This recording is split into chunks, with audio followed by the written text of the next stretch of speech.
and she is a mom of 5. Yes, I said that right. 5. She has 5 wonderful children. Thank you, Liz, for joining me today. Thank you for having me. I'm more excited just to even chat with you. I know we've known each other I knew you when you had 2 children, and now you're up to 5. And I Yeah. had 1 at the time, and now I'm up to 3. So, Yeah. oh, I think when I met you, you didn't have any kids yet. I didn't. You Okay, didn't. see, I can't You guys even. were just married. Oh, wow. You're Yeah. right. Fine. And you just inspired me when I saw you had 2 boys then, I think. Or Mm-hmm. 1? 2? Boys. The two Okay. boys, yeah. Yes. See, look, and I'm like, look, I'm gonna be like Liz. Look, Liz was such a blessing to my husband and I. Oh man, she helped us like get going on the taxes and all that fun stuff. So Liz wears Oh, many hats. She's also a military wife. So she's traveled with children. She's done so much. So I thought she'd be perfect to talk about, to have a mom chat with. And as you know, my book, I Want to Be a Mommy When I Grow Up. yay. Yay! The launch is June 4th. So everyone's invited, of course. But I thought, what better way to kick things off than by talking to a mom who's a mom. So, Liz, I got to ask you, um, when did you know that you wanted to be a mommy? Did you want to be a mommy when you grew up? Yeah, I think that desire was always there. I have a really good mom. And my mom is always my backbone. Like, she was my safety. I grew up in a kind of tumultuous family dynamic.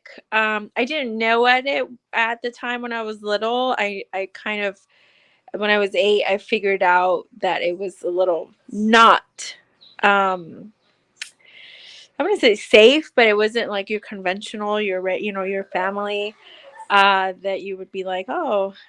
So I grew up very scared kid. I was always a nervous, scared kid because of the dynamic in my family. So that started around 7 or 8 years old. And so my mom was my safety net. And my mom, actually, after I got married, she lived with us for a long time as well. So my dad had died, and so there was, situations changed. But I knew that I wanted to be a mom. Like, it was just deep rooted in me that I wanted to be a mother. And so, yeah, it was just, I think it's a God thing Yeah, that, I felt that as a little girl. I just knew yeah. this is what I want to do. This is what I want to be. So take us back because you have 5, and your oldest is he about to be 13? You said, or is he He 13 is already? 13. He's He a is 13. teenager. Okay, Yeah. wow. So take us back to when you first found out you're pregnant. Now, was he your first pregnancy? No. So, when I was about 17 or 18 years old, I walked away from the Lord. My father actually had been a pastor. So I grew up in church. And I was saved. I was 14, 15 years old. I accepted Jesus as my savior, and I got baptized. That's when I decided to make that decision. And but at 17, 18 years old, I made a decision to walk away from the Lord. So I got into a lot of different relationships that weren't, good for me. I know that it wasn't God's will. I knew that it wasn't God's will. So in the trajectory of that time frame, I had been pregnant a couple of times, and for different reasons those were taken from me. And even when I met my husband and I did not get married in the church. We had lived together before we were married, and we had a pregnancy as well when we were dating. And so, yeah, I was about 3 or 4 pregnancies before I could conceive my Aubrey. And yeah, it was hard. Wow. Okay, that's rough. Oh, talk about that because I have a chapter in my book called Miscarried Hope. And I walk through some of the miscarriages I had, and the Mhm. feelings, the pain. So can you talk about that? You've experienced that a lot. Um, what do you remember of it? I think for me, it was a hope deferred. It was that dream that didn't become a reality. And when I finally got married and we started establishing our home and our kids, I understood a little bit of why I went through that pain. But then when I was, we were married and everything, and we had two miscarriages within our marriage, within our 15 years of being married. So those are the ones that I was just like, oh, why? Like, why? Like, I shouldn't be feeling these things anymore. I shouldn't be going through these things anymore. This is not right. In fact, I was pregnant last year and I had a Oh, miscarriage this summer. Yeah. I'm so sorry. I didn't even Not a know. lot of people know that. And it was kind of probably one of my roughest. And not emotionally, because emotionally, when you go through so many like that, you build this, like, it's not a callus, but it's like this, okay, A wall. Yeah. yeah, this, like, I can do this. I can go through this. We've been here before.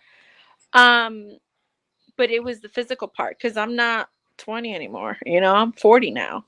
And so it's the physical that was really hard on me. But you know, I I think the Lord has just been teaching me how to really rely on him even in the hardest times. And like I said, for me, they're just dreams that kind of feel shattered a little bit. Um, but then I always like remind myself, like, hey, I have 5 kids, and they're good and they're healthy, and I love them, and it's a dream come true for me. It really is. It's a dream come true. So, and it's been hard for that dream to come true. And it's been hard to maintain that dream to come true because it is hard That to raise kids. It's not easy. I love the honesty, because that's exactly how I feel. It's a dream come true, but the dream takes work. So Yeah. I talk about that in the book. So for you, did you always know that you wanted to have five? Or was it just like, Eh. let's see? So I'm one of 6. So I'm used to having like around big families. My Yeah. sister had 5, my brother has 4. Like, I think it's just part of the game. My family, like, we're just used to it. I don't necessarily think I wanted 5. Um, I when I got to the 2 boys and 2 girls when we were stationed in Japan, I was good with the 2 boys and 2 girls. And then right before 6 months before we were stationed back here, it was like, God was just like, here you go. One This more. just a little gift to take back. And I've had a couple pregnancies where it was not intentional. It was like not too, and they just happened. So with her, I was really scared that I was going to have another miscarriage, because it's like, what? Like, how did this happen? I mean, I know how it happened, but I know what but you mean, but it's still a miracle every time. It yeah, it is. is. It is. Yeah. So yeah, that girl, she had me on a roller coaster, but she's here, and like, she couldn't have not been here. You know what I'm saying? Like, Yeah. when the kids are here, you're like, dang, you always belong to me. Isn't that strange? I feel So, you. It's like you were supposed to be. Now, some yeah. people think, and people have asked me that who maybe have one and they're like, you have three. And look at me like I have two heads. But for you, how has been, from one to two to three to four to five? Now you have five. It's like, is it so much harder than one was? So for me, 1 and 2 almost came, they're only about a year and a half apart. And they were, we really were working to have those two like back to back. Um, And that was easy for me. I don't know why, but it was easy. When I had my third, my husband was deployed and I had her, like, I was here by myself. So that was hard. But when I had my fourth one, it was just like, I'm good. Like, this is good. Like, this is no, I wouldn't say easy, but it was, I could handle it, you know? The It wasn't fifth, like going from like this to that. You were kind of like, I was easing my way yeah. I was easing my way into it. But I mean, I did have four under what, five at one point. That's chaos. You know how that is. It's chaotic. But and then I had my fifth one, and it definitely shakes things up. I don't know if that the odd number shakes things up a little bit, but my kids keep asking me for another baby. I'm like, oh, Lord have mercy, please don't. And they pray about it. I'm like, no, Jesus, please don't listen to that. you said don't Because it's listen. not the same. Yeah. It's not the It's same. not. Like, my body, is tired. People always tell me, like, oh my gosh, you have five, and only I could would only get like, if I know if someone comes from a family of six, or they have five or six kids, it doesn't phase them. Even those that have four will be like, oh my gosh, you have five, and then I'll be like, well, how many do you have? Four. What's one? Like, what's What's one one more? more? Like, you have a lot too. But it is like that one extra, because you can get, when you have these even numbers, you can get into some sort of a rhythm. But Okay. when you have these a little bit of, those odd numbers, it kind of gets a little bit more difficult. That's in my experience. My Okay. experience is a little bit more difficult. Yeah. Now, in the stages, how do you educate your children? Are they in like public school, homeschool, like, or has that changed over the years? How they're educated? Um, yeah. So when we lived in Japan, two of my kids went to Japanese Catholic school in town, and my oldest went to a government-owned DoD school. And then when we came back to the States, when they were little, they didn't really, I was the one that was kind of homeschooling, but we were just kind of, I just let them play. That's what they want to do. Play, do art, cook with mama. But, that's what Learn we did when they were ABCs. That's little. good. Yeah. You know, teaching them how to clean up after themselves, teaching them how to pick up the room, stuff like that. So that's what we did early on. My kids were not in daycare per se. We did a mommy's day out 2 or 3 days a week sometimes when they got older, but that's about it. And that was here in the States. But yeah, now when we moved back, we went to public school. That didn't work out very well. It was a bad experience. So my kids, for the last 3 years, they've been going to Oak Tree Academy, which is a Christian school near New Life Church. So it's a really great school. We really like it. Good. And I Yeah. asked that question because so many moms like they have an idea of what something is, but I think, and I talk about in the book, it's okay to start something and change your mind and see what fits for your kids.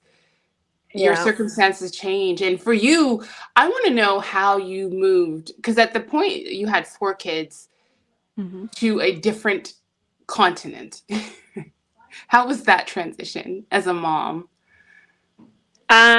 It's really hard for, well, not the explaining part, because I feel like, so when I first moved over there, Ed and I were just married. So it was just me and him, and the boys were born there. And then we came here, and I think I had, because I've always lived in the States. I mean, I've lived in Mexico, but I don't count that. Um, and I just felt a lot like homesick, like I just wanted to set roots and stuff, and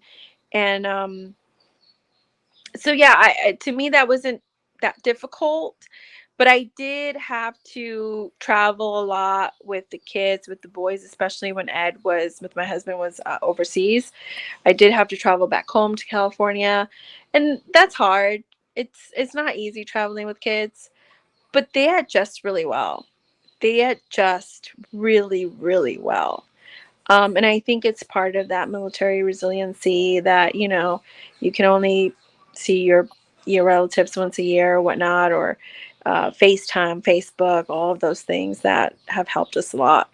But it is hard. The last time we moved back to the States, I had the 4 kids, and my littlest was 3, and I was 7 months pregnant. So that my mom helped me move back. She was with me for 22 hours of planes, and but again, my children love to travel. They're great on the plane. They're awesome. And I've learned how to do, little things here and there to kind of keep them entertained and keep them behaved. They love being in new places. We just traveled last summer, and they hadn't been on a plane for like 3 years post COVID and all that craziness, and they just couldn't wait. They were like, "Oh, we get to be on a plane again!" Oh, Like, so they're great. They're great traveling. I'm blessed because of that. Yeah, that's good. They adjust well. Now, I want to they talk do. about you because as a mom, you've Yeah, been in different stages. Right now, you're a stay-at-home mom, yeah. but you're also a military wife, and your husband has been deployed on, several times, but you still hold down the fort at home. You've had different jobs. So talk about that as a mom, like reinventing yourself, getting to know yourself in different stages. How has that been like? Yeah, it's crazy without having to go into like details of the personal life, because those things change you. They give you perspective. They Hmm. make you think. Like, I think I got to a point on our last duty station where I had my 4 kids. My husband was deployed. I think he was in Kuwait at that point, and I wanted to do my master's degree, and I did, and I ventured into it, and I really, so when I dig into something, I dig in wholeheartedly. I make a commitment, and Yeah. I'm there. Like, you can't, pull me out of Unbelievable. it. Yeah. So I had committed to, he was gone for 7 months, and I had committed to a year of school. And so, and I wanted to get that degree done in a year. I don't know what I was thinking in my brain. Like, 4 kids and a whole yeah, with master's work, yeah, exactly. with Running your the husband household, deployed. being alone. Yeah. It was insane. I ran myself like to the ground. I started getting sick because I was losing sleep. Um I was driving. I just remember when got back from deployment, I remember telling him, the lady at the bank said I made a deposit the other day, but I don't remember. Wow. And then, like, he went to the bank, he got the confirmation that I was there, that I signed for this deposit. And when I saw him, because I was getting therapy at that time, and they were like, I think you might have been like sleepwalking. Oh, wow. And at that time I was like, taking my kids to school, picking them up, like doing all that stuff. And yeah, I at that point, I think, because I remember asking Jesus, like, almost every night. I used to be afraid of going to sleep, and I used to ask him, like, please help me to go to sleep. And I remember him visiting me like almost every night, in Oh, the room, just to comfort me, because I was alone. um but I think one day he prompted me with this, like, Liz, what is the most important thing? If today was your last, what is the most important thing? Is school the most important thing? No, your kids are the most important thing. And so then I started to unglue myself. And then I started to unglue myself to, because I think that sometimes I tend to want to be a perfectionist, and I have to, I cannot unglue my brain to it. Like, it's like a tick, like, that's wrong, that's wrong. I have to fix it. I have to fix it. I have to fix it. Right. And then it was just like working on me with, no, you don't have to fix it. Like, it's not your problem. Like, every day has its own problems. This is not one of them for today. So it's been a process of that, of really working on myself with that, because it's been really hard for me to not be that person. So I I don't can so necessarily think relate. it's reinventing myself. I think it's just Mm, learning, and then finally getting to where I'm now, where it's one, what is the most important thing? good. But I still want to do school because I love school, and I still Yeah. want to progress, and I still want to, I still have goals because I'm a goal oriented person. Yeah. But now I do it on my time, and I Mm, don't do it to the point where it takes away from my life with my kids, because to me that is the most important thing. that's so good. Oh man, you're speaking to me too. That's actually one of the lessons I I talked about, where God told me, like, Simi, your kids are the important thing. Um, and don't forget that. It's very easy to lose sight of it, because Yeah. I feel you. When I start something, even writing this book, a little bit of that was, I'm like, what am I doing? Like, why? I'd be up at like 3 a.m. Like, I gotta get this done, this deadline. Like, and it's like, who is giving you this deadline? You're Yeah. giving yourself this deadline. Like, we can tend to, like, focus on something and then run ourselves down because we're trying to achieve it to the best, and Mm. then we suffer. So Yeah. I'm glad you have spoke to the Lord about it, and Jesus helps me too when I get this way. It's a Yeah. process as a mom. It is. Um, oh, there's so much we could talk about, but Yeah. I I do want to ask you, for anyone who's watching, whether a mom or an aspiring mom, or a mom who has lots of kids and lots of goals, It's or even a mom who's a military wife, do you have any word of encouragement to say to her? Oh man, there's so many things. I think for myself, and what I've been learning um in my journey is, like, I've always asked the Lord, like, what is my purpose? What is my purpose? I want to have a purpose. And I think sometimes we think, 'cause I have a Bible degree, and my dad was a pastor, and I have a heart to learn the word. And um I always thought, oh, I was going to be like, some Bible study teacher or some preacher, or something like that, where um I don't know. I don't necessarily think it's for the accolades. I think it was just for, I'm bringing something to the table or something. And then it was like not even like this year. It was like God was telling me, like, you are doing your purpose. Like, I love to help people, not just my own kids and my own family, but I love to help people. That's just who I am. Like, I can't help it. So God was just reminding me, you are living your purpose. Mm, Like, you are living your purpose. And being a mom is hard, but it's part a huge part of that purpose. Sometimes we can't see it when our kids are little, because we not because we tend to lose ourselves. We just, things start becoming mundane, and things kind of start becoming like, oh gosh, like, my kids need a nap, my kids need to.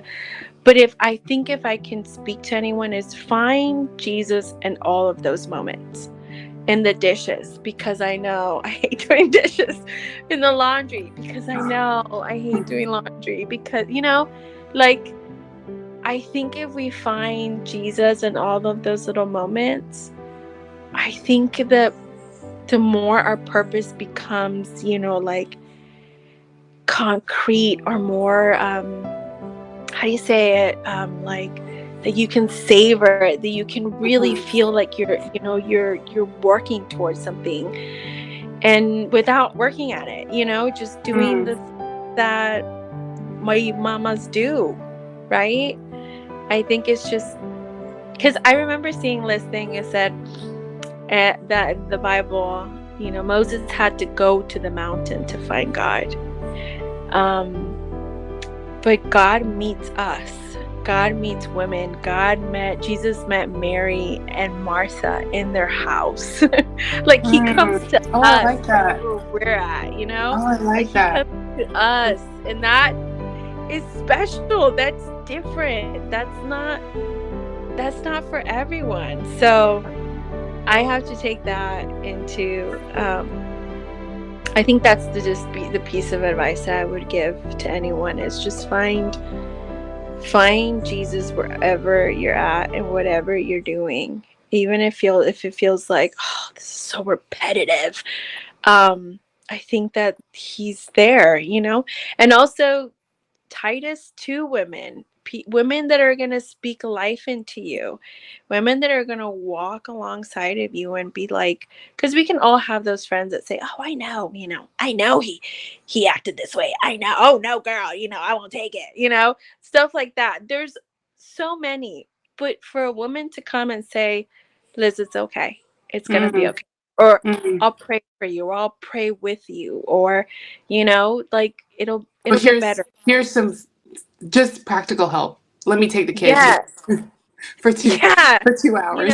Or someone that's just going to come and help you and be Yeah. there, for you if you need a break. Like, find women that are going to be a Titus to women, not just someone that's going to be there, but someone that's going to feed life into you. And then you find someone that you can feed life into, Mm, um, someone that's younger than you that you can speak life into. yeah. I think it's very encouraging. That's good. See, you were preaching right there.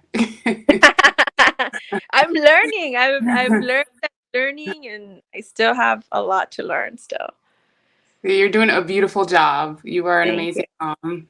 So Thank I so appreciate the time because I know it's Friday night right now, and we have all the things to do, all the all the list, all yeah, the I things. know. Get ready for tomorrow and this weekend. Yes, but I appreciate this. I was Thank blessed by you. it. So yeah. Thank So you for having guys, me. make sure you buy the book, Yes. come to the lunch, buy a book, maybe buy it for your friend if it's not something you need, buy it for your friend, and just be encouraged, moms. We've got this. Yes. Yes. Yes. Thank you, Liz. Thank you.